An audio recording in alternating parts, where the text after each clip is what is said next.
Hello and welcome to On the Kerbs. I'm your host, Team Hours Daily. Joining me for this episode is founder of JW Networks, Jorgina Donna Wijewardana. Jorgina is on a mission to immerse Sri Lanka in motorsport, from organising projects to raising awareness about racing and creating opportunities for the next generation to try their hand at it.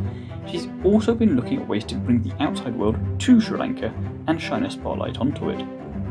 We talk all about this, how important social media and streaming services have been in this battle, the barriers to finding the next Sri Lankan racing driver, and much more. I hope you enjoy our conversation. Hi Georgina, thank you very much for being here today. First of all, how are you? How are you? It's a pleasure being here. Thank you so much for inviting. No, my pleasure. I'm good, thank you. And I want to kick things off with the cliche question that I've got to ask. What first got you interested in motorsport? So, my dad is a petrol head, and his whole family have been in that side as well. So that is automatically in the DNA. Things got very exciting, and for me to get into the whole part was actually my brother. Because my dad passed away when we were very young, and my brother naturally automatically got into the whole motorsport side. And then he started studying automotive industry, and then he wanted to study the motorsport engineering side. And then we used to watch all the Formula One races together and all that. And we ended up actually getting that as a habit to do together. And after 2021, after watching all these races, what I realized was we usually see it as just a racer driving in a car round and round, going around, but there's a whole team behind it. There's journalism, there's marketing, there's engineering, even medical. Everything is related in the industry, but we never realized that. So I wanted to create a podcast where we speak about these things and reveal all these industries that you can be still intact with this industry even though you're not a racer. So that was the whole point for me to start this podcast in Sri Lanka for Georgie's Trip in the Dipping. And then after 3 years, here I am. Oh, you're completely right though. There's so much more to Formula One and motorsport in general than just the drivers and maybe the team principal and a couple of the people that you see. There's thousands of people working on these things behind the scenes and doing a million different things, it feels like half the time, and each one of them is vital. I mean, you look at Yeah. any Grand Prix, what makes or breaks a race for a driver is not necessarily the driver making a mistake. It could be a pit stop, it could be a strategy, it could be whole other sort of things. And if you've got none of those going right for you, maybe your marketing's going great and you kind of can distract from that. So there's always a lot more stories to tell from that. So definitely you're not going to run short of content ideas, I don't think, anytime soon on that one. Well, I mean, if you look at all these races, I'll take Formula One since people actually know, a lot of people know Formula One. So if you take even Formula One, they go for a lot of countries. They travel around the world. And even for those countries, whenever there's a race happening, taking place in that country, that automatically builds an economy, a development for them. From hospitality to tourism, and the local community also get that benefit as well. So I think when it comes to Sri Lanka, we actually, this is just my opinion from the things that I have noticed. So in my perspective, we have failed to recognize and give recognition for that. And that is why we're stuck here. But I'm pretty sure that we can develop this and open up pathways so that our country also can have at some point, that exposure through tourism, hospitality, marketing, because every country has a talent. So we just need to find a way to, explore and put it into the global track. It's like the Olympics in some regards, on a smaller but perhaps more intense scale. You kind of once you've had an Olympics, you have to do it properly. You can't half-ass it. You need to have all the infrastructure. You need all these things in place to do it. And once you've got those things, the after effect, you see then how well a country uses that, and Grand Prix kind of they do that as well. And you opened up a segue into my next question perfectly for me, so thank you for that. Because why don't you just tell me a bit about motorsport in Sri Lanka? Is it do you have tell me? I know virtually nothing. Deliberately, I thought I'm not going to Google it beforehand. I'm going to just go in blind, and we'll find out. Uh, I'll find out from you anyway. so in Sri Lanka, motorsport has been there for a long, long, long time. When it was colonialized by the British as well. So afterwards, they have developed a lot here as well, but not in the perspective way that it should have been. Because, for an example, we used to have Mercedes as the local public transportation buses, but now we are using Leyland and Tata, and we have that Mercedes bus in the museum saying that this used to be our bus. So that's how backward we have been going. So it has affected the motorsport as well, because from where I see it, it has been limited and it has not been opened up for the general public. So people lack the awareness of motorsports. So that's the whole part where I started all these projects since last year. Because one of the key reasons that I want to build up all these awareness projects and stuff was actually whenever I get a guest for the podcast, they always ask whether we are a part of India. They have no clue what Sri Lanka is about. So I was like thinking, okay, you know what? We are not supposed to be just complaining about things. Unless we change things, nothing is going to change. We will be just there sitting and just complaining, and we'll be old and senile, and nothing will be changing at all. So I was like, okay, you know what? I'll start these projects. So whoever watches, I know that people are definitely watching something. So around the corner, they will recognize and realize that, oh, okay, there are things like this happening from this country also. So it's a separate country as well, and there's talent, there's a tourism, there's a lot of beautiful places that they also can visit. Things like that. So hopefully things will be changing definitely for the betterment in Sri Lanka for the motorsports as well, because I've seen a lot of talent. But it's like motorsport is anyway expensive. But the thing is, like, even bodybuilding is also expensive, and no sport is cheaper. Everything is expensive. Even living expenses are expensive these days. But when it comes to a person and the passion, if that person is willing to go that extra mile, they will definitely find a way to go and do it and achieve that. Just like Lewis Hamilton and his dad did the whole thing when he was a kid.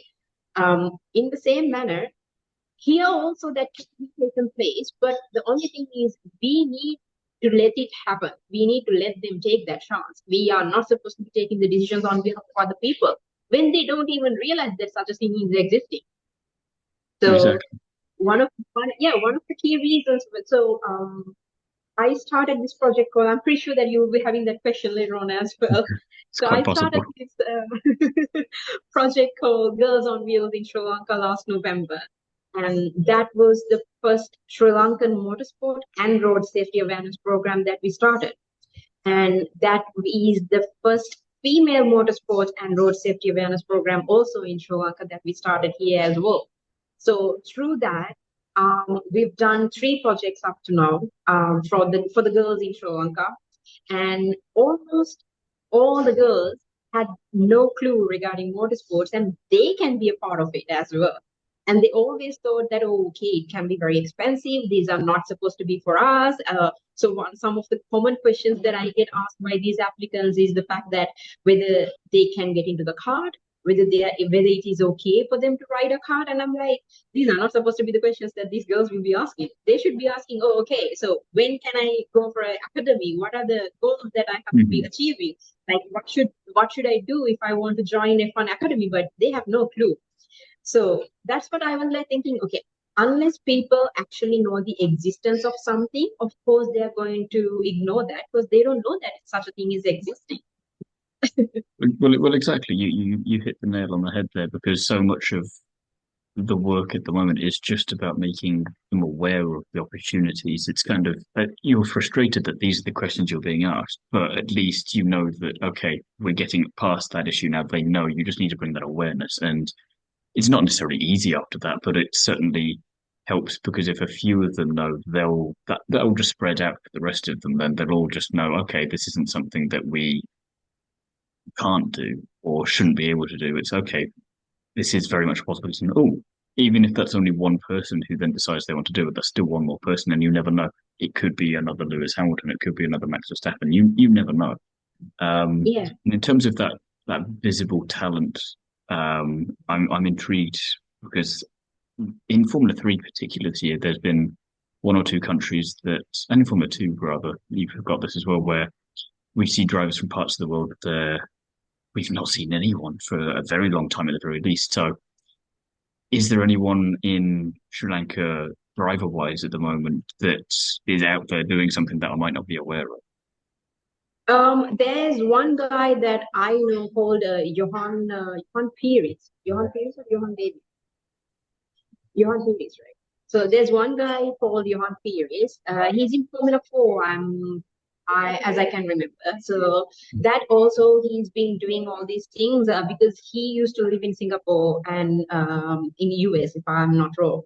But it was never that opportunity never came through Sri Lanka. So what I would like to make as a point is these opportunities should come when they're living in Sri Lanka as well. Because Yeah. not everyone is capable of going abroad and living and then getting into things. It has to be built up within the country, and it's up to them whether they want to take it or not. But here, what happens is, even for an example, when it comes to motorsport engineering or the engineering based on the motorsport side, there's no course here for them to study. They have to go abroad to study. So that actually limits a lot of people who are very talented. Because one of these quotes on social media that I saw actually hit me very hard. It says, the cure for cancer can be inside a kid who can't afford education. So we never know that there can be another Lewis Hamilton somewhere in this country that doesn't know the existence of the sport or doesn't know how to start the whole thing or have no clue where that path can lead for them as well. So for a person whom I know, that is actually only Jehan David. Yeah, Jehan David or Jehan Pierce. I am so sorry, Jehan, for not getting the All right, surname. I'm going to clip this specific bit from the episode. That'll go on the social media. I'll tag him there. It's like, we're going to try and find out how to say your name. This is the invitation to come and talk.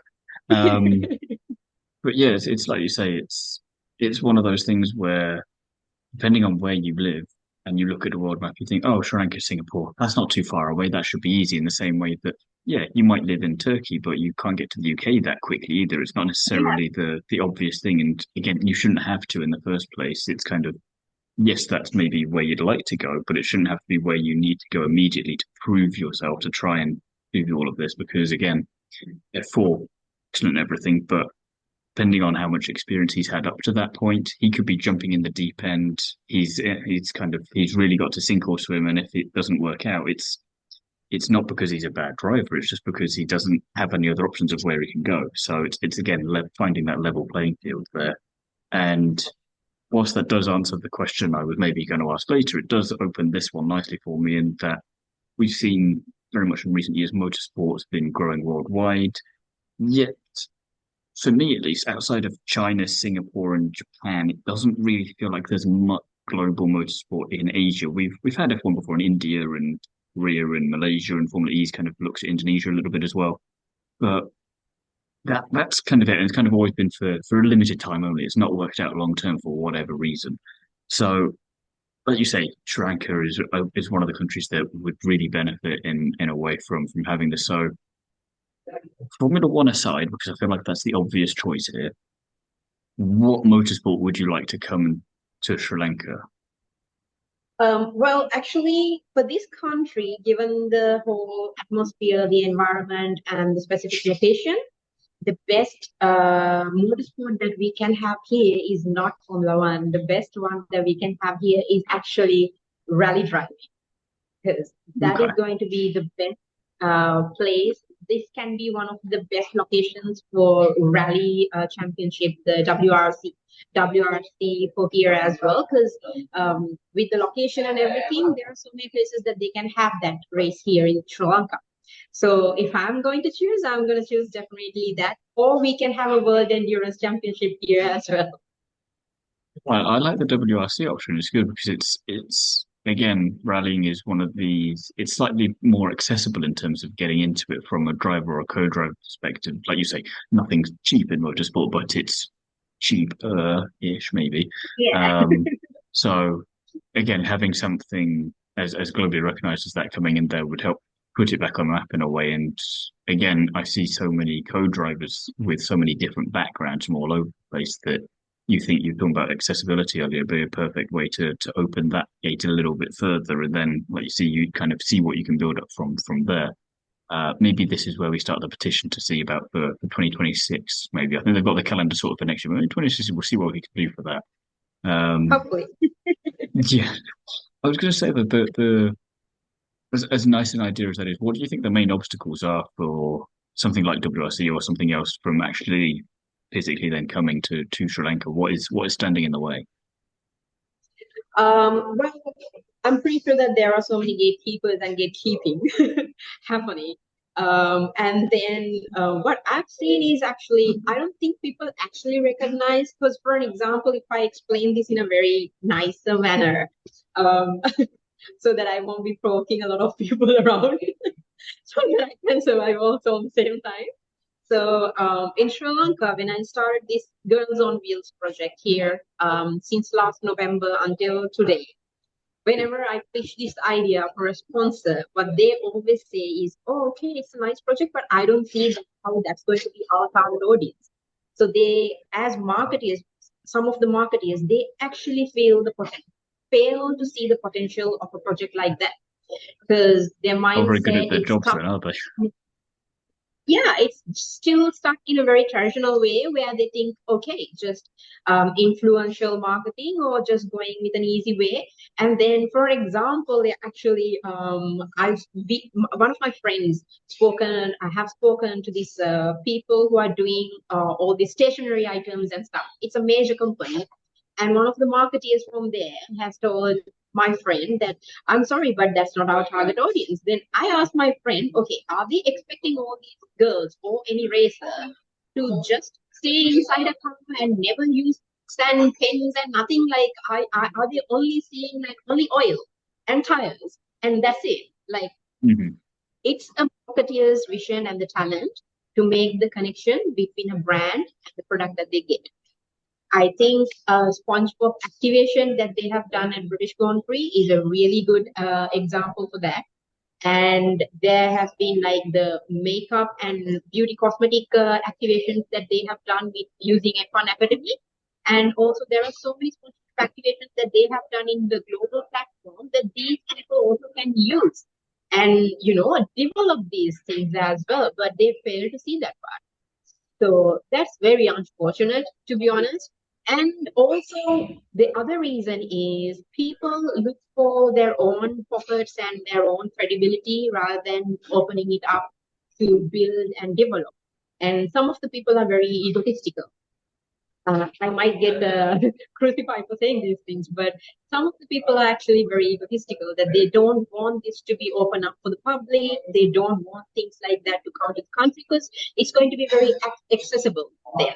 So they think that they have to lose the grip if something like that is going to take place. But that's just shallow mind thinking because it's not going to lose any grips. They will be still having more opportunities rather than the opportunities that they're having right now if that can be developed. Because imagine for an example, because I ran through all the calculations that if, with the base of if WRC comes to Sri Lanka, then the hospitality, the tourism, as I said, it's going to skyrocket and the local community is automatically going to develop.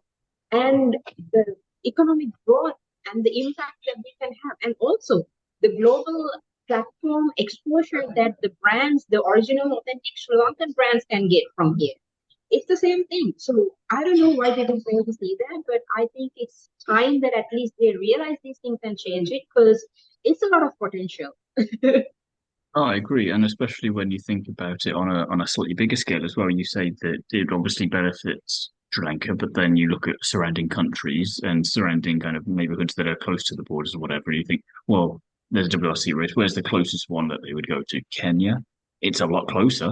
They'll come there. Then you get all this kind of thing, and it helps this sort of thing. And I've always liked the idea of if you have a race in Sri Lanka, say, you do that one year, you have it in a neighboring country the next year, do it in a different country the next, and you kind of have a nice little sharing thing going because then it helps benefit the Yeah. whole region and the local talent comes naturally. Everyone goes everywhere else, and it builds itself up nicely. And at that point, like you're saying, the opportunities, they become so obvious that you'd be stupid not to at least explore the option. And it goes back to what you were saying before about the need to introduce it at a grassroots level to everyone who isn't maybe even aware of what motorsport is. So we're saying, oh, it could be the next Lewis Hamilton. They might not even know who Lewis Hamilton is, which is a big problem there, because you're like, who's that guy? Right, we need to fix that. We need to find out. Like, get you in front of a TV first of all. Let's show you Lewis Hamilton. Like, that could be you. So yeah, it's one of those things where it's a straightforward solution, it feels like, but not a straightforward path to get to that. Yeah. Despite some of the common sense and logic that you've obviously pointed out there in terms of the opportunities. And again, I think that's where the local level comes into it. You're more likely to get local people who know X person to take a chance on them and then help you build it up from there. But Yeah. it's the most difficult bit is sometimes starting that and be getting that to build somewhere, because, like you say, you don't want to pin all your hopes on one driver in Formula 4 and hope that that does everything for you. It's not sustainable. It's not. But And I watching mean, motorsport, when it comes to this Girls on Wheels project, I've gone crazy. And I at some point, my friends would have told me that you're mental. You just forget about this.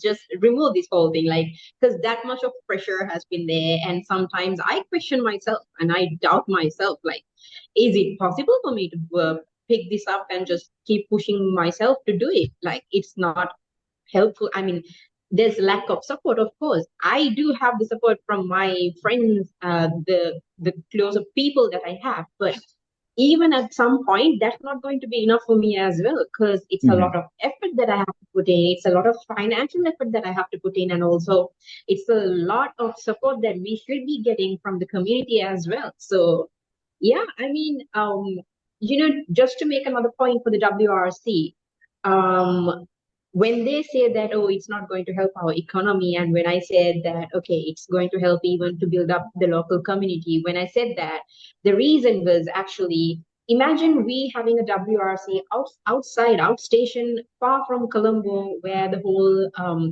location is suitable for a WRC. Those people who are going to be coming as spectators, they won't be just looking outside the track, going for fancy places or hotels. They'll be definitely going for the local, authentic places to have meal and try out the Mhm. culture. So automatically that helps the local community they have and build up a proper financial strength for them as well. So I hope that people open their eyes. No, you're right there as well, and part of this I'm most intrigued of is when it comes to watching motorsport in particular, it varies in terms of access from region to region. So in Sri Lanka, what is it like? Do you Potentially stupid question? Do you have Sky Sports? Do you watch it on that? Do you watch it on a different channel? How much has that kind of affected growth of the popularity of motorsport in the region? Tell me about that. Okay, so unfortunately, we don't have Sky Sports here, but we used to have Star Sports Mm, to watch Formula One those days, but they canceled their agreement with F1. And then from one of the local communities, like from local telecommunication providers, they brought in the F1 TV. So those who okay. can, they can just watch it from F1 TV. But we do have MotoGP telecasting as well, and most of the people that I know, they actually go on streams and they, just watch it, regardless of us not having a proper television provider here to watch all these things on public television. They just get online and they find ways to watch it, They'll because find a way. whoever I talk to, they're watching it. Yeah.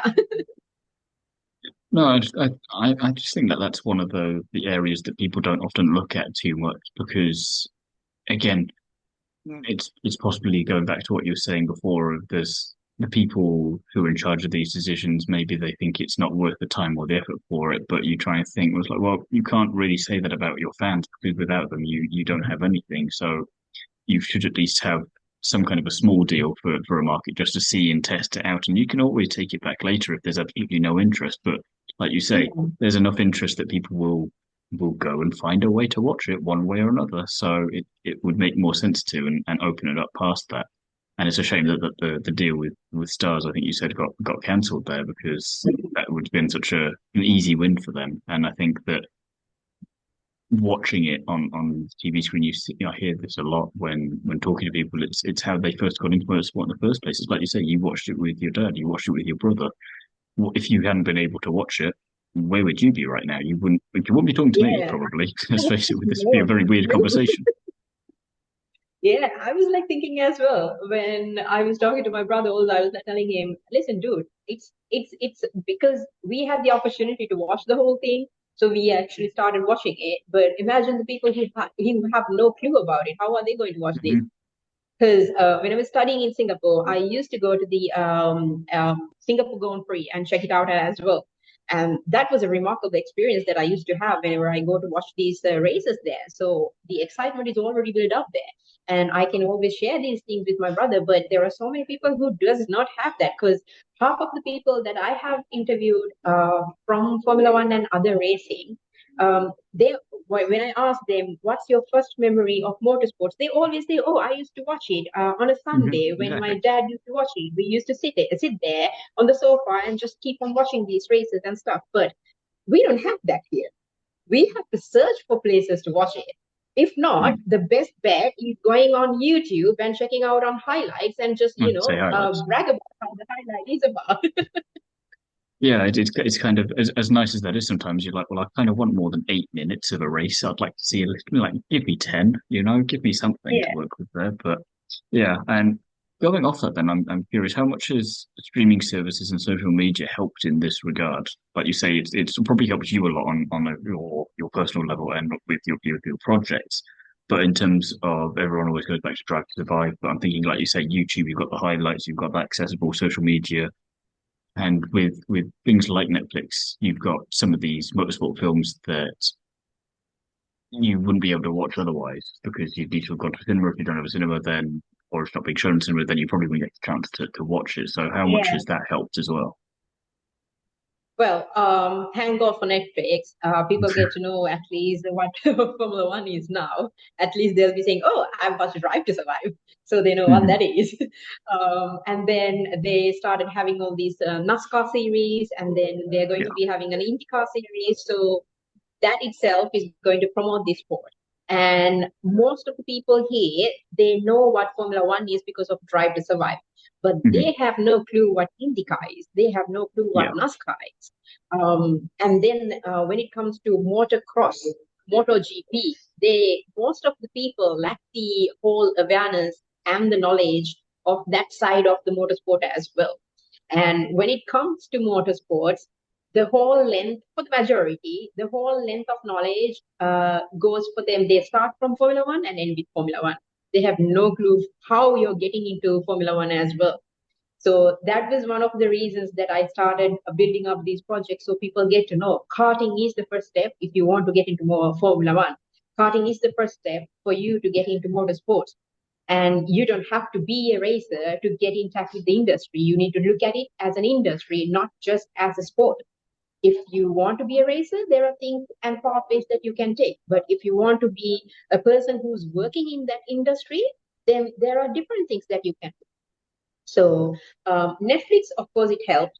But in the future, I actually want to build up a proper channel from our end so that we can go to all these Grand Prix and telecast whatever we can, so that these people don't have to go on paying or getting on pirate streamings or anything, and this can be very accessible for them to stream straight away, and they can choose, okay, am I going to watch Formula One or IndyCar on a Sunday evening? Maybe I can do Give them both. the option. Yeah. No, exactly. It's like you say, it's the theme for this episode is just building it from the ground up and giving people the choice, because then at least if they watch it and they go, not for me, I prefer tennis, fine. But at least you got to see what works for you and what doesn't. So that is the key thing here. I've got a couple of fun questions to kind of finish things off with then. So kind of less thinking, just go for it. You said earlier you went to the Singapore Grand Prix, so I'm not going to let you say this as your answer, but which Grand Prix would you most like to attend? Oh, okay. If it's for me, then I want to go for British GP. I actually That's a want very to travel acceptable around answer. in. Yeah, that is like the thing. You need to be there. Like it's the mother of all the GPs. That's where everything started as well. So if you're not going for that, then I mean, come on. Good answers. Good answer. Tell me a fun fact about you that's got nothing to do with motorsport. I'm sorry. Can you repeat it again? Yeah. Tell me a fun fact about you that's got nothing to do with motorsport. Okay. So I am a rugby fan. I'm an Stick All to Blacks sport. fan. Fair play. And I am into adventurous sports. Like I would love. I'd be doing bungee jumping, skydiving. I'm a person like Adrenaline junkie. probably an adrenaline junkie. Yeah. There we go. And last question then. Would you rather fight 100 duck-sized horses or a horse-sized duck? A horse-sized duck. I just have to Okay. deal with just one person. You'd be amazed how many people say the other. And I'm like, why would you go for such chaos when there's one big thing to deal Yeah, with? just go for the one single thing that you can actually deal with. You are not supposed to be dealing with hundreds of things. No. Yeah, at least not one. Well, on that note, it's been an absolute pleasure chatting with you today and getting to kind of grips with Sri Lanka and motorsports and a bit more of that. And it's definitely an area I'm going to look into a bit more. So thank you very much for taking the time to chat, and I want to wish you the Thank best of you luck with so everything much for the rest for of the having year. me. Thanks again to Jorgina for taking the time to chat. Wishing her the best of luck for everything in 2024. Details of where you can find both Jorgina and I on social media and everywhere else will be in the description of this episode, so do go and check that out. Thank you for listening, and I'll see you again soon.